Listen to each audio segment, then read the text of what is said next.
هذا نسأل الله العافية، هذا الإغراء للفروج من كل جهة، من كل جهة. الآن ما في امرأة تطلع من بيتها فيما أعلم إنها تطلع وهي ما تهيأت وتزين. طيب تزين لمن؟ مرت مثله. طيب وإذا كانت أمام الرجال وش يصير؟ طيب وش بقي؟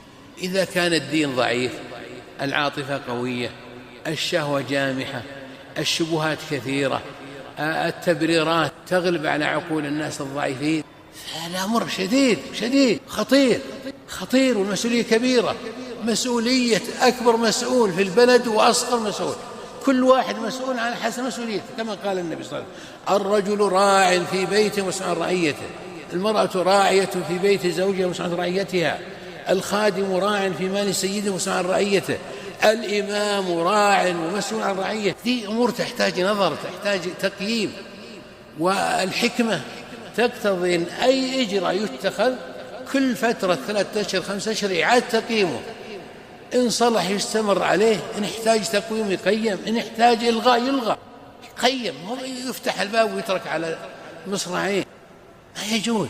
كل واحد منا مسؤول.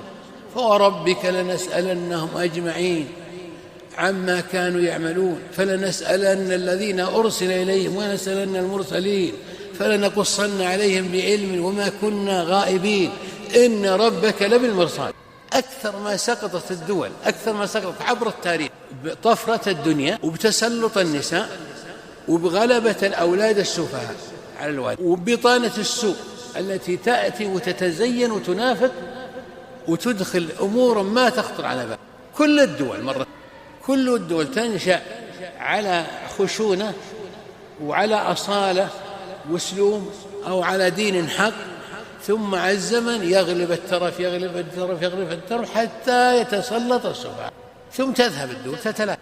هذا معلوم بالتاريخ، هذا قرره ابن خلدون رحمه الله في مقدمته للتاريخ مشهور، مقدمة ابن خلدون، إن الدول تبدأ كذلك بخشونة وبقوة وبجلد وكذا وأصالة وأسلوب وأشياء وهي على دين، ثم بعد ذلك تغرق في الترف، فإذا غرقت في الترف سقطت وزادت، وجاءت دولة أخرى تمكنت بعد ما أهلكت الحرث والنسل، صارت مصيبة على الوضع. الدولة الجديدة تصير مصيبة على الوضع القديم. لكن الباب هذا هو الدنيا ثم النساء ثم السفهاء، فكيف وقد جاءتنا هذه الوسائل من كل جهة وفتحت أبواب الشر.